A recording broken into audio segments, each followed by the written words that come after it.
আসসালামু আলাইকুম, কেমন আছেন আপনারা সবাই? আশা করি সকলেই ভালো আছেন। তো সকলেই সুস্থতা কামনা করে শুরু করছি আজকে ভিডিও। তো দেখতে পাইতেছেন আমার ছোট্টখাট্টো গাপ্পি ফার্মের কি অবস্থা হয়ে আছে, একদম অগোছালো। আর পানিটা দেখেন অনেকটাই ময়লা হয়ে গেছে, অ্যালগি হয়ে গেছে প্রচণ্ড লেভেলের। এগুলাকে ক্লিন করতে হবে। তো ভাবলাম ছোট্ট একটা আপডেট আপনার সাথে শেয়ার করি কীভাবে ক্লিন করতেছি। এখানে আছে আমার হচ্ছে ফ্যান্সি মিক্স গাপ্পিগুলা, কোয়ালিটিফুল ফ্যান্সি মিক্স গাপ্পি। আর এখানে আছে ওদের বাচ্চাগুলা। এই ট্যাঙ্কটা দেখেন মাশাআল্লাহ কতটা ক্লিন, কিন্তু এটাতে একটু বেশি অ্যালগি পড়ে গেছে, তো এটা ক্লিন করতে হবে। তো আমি এখন যেটা করব সেটা হচ্ছে এখানে যে পানিটা আছে নিচের অ্যালগি আর ময়লাটা সহ পানিটা এই পাইপটার মাধ্যমে টেনে ফেলে দিব এটাতে। আচ্ছা, এখানে একটা বাজিগার দেখতে পাইতেছেন, বাচ্চা বাজিগার। এটা হচ্ছে আমি পাইছি অ্যাকচুয়ালি। যাই হোক, কীভাবে পাইছি সেটা নাই বলি। এটা থাকে হ্যানেই ওর মতন। এটা হয়তো কাউরে দিয়ে দিব, এটা পালার কোনো মুড নাই আপাতত আমার। আর এখানে আমি হচ্ছে পানিটাকে করে ফেলবো, এই বাটিটাতে স্টোর করব।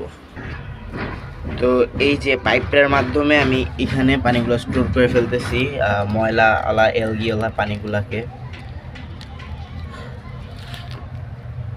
তো চল আস্তে আস্তে পুরোটাকে ক্লিন করে ফেলি। তো আমি হচ্ছে এখান থেকে যে ময়লা পানিগুলো ছিল মোটামুটি যেগুলো তোলা যায় সেগুলো তুলে এখানে আমি ফেলে দিছি। এখন যেটা করতে হবে সেটা হচ্ছে এখানে আমি পানি অ্যাড করে এটাকে ফুল করে দিব। তো এই পানিটাকে ফেলে দিয়ে আসি। তো এখন আপনাকে দেখাবো পানিটা কিভাবে দিব, কোন জায়গাটা দিব। ডিরেক্ট ট্যাপ ওয়াটার কিন্তু আমরা ইউজ করি না যারা ব্রিডার আছি।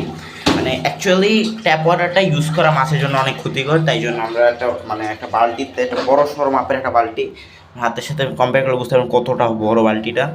এটাতে হচ্ছে প্রায় 60 লিটারের মতো পানি স্টোর করে রাখছি। এটা হচ্ছে মিনিমাম 1 সপ্তাহ পুরাতন পানি। তো এটাকে আমি নিয়ে এখন একটা ছোটো বালতিতে করে দিয়ে দিব আস্তে আস্তে। তো চলেন পানিগুলো অ্যাড করে ফেলা যাক।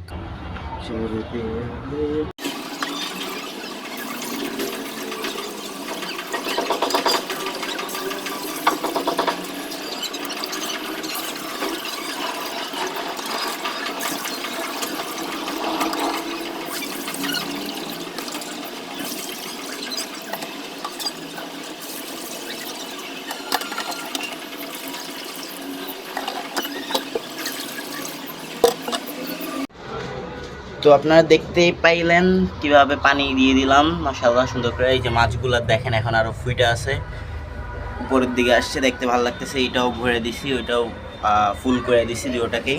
অনেকে বলতে যে ভাই পানিটা তো এখনও ঘোলা আছে। পানিটা ভাই কিছুক্ষণ পর অটোমেটিক দেখবেন ঠিক হয়ে গেছে। এখন মাত্র লাড়াচাড়া খাইছে সেই জন্য একটু ইয়ে হয়ে আছে। এইটাও অনেকটাই ঘোলা হয়ে গেছে, এটাও ঠিক হয়ে যাবে আশা করি। তো এখন আমি যেটা করব এই পানিটাতে একটু কিছুটা ব্লু দিব। সো এই যে ব্লু এর বোতল, 2-3 ফোঁটা ব্লু দিয়ে দিই এখানে,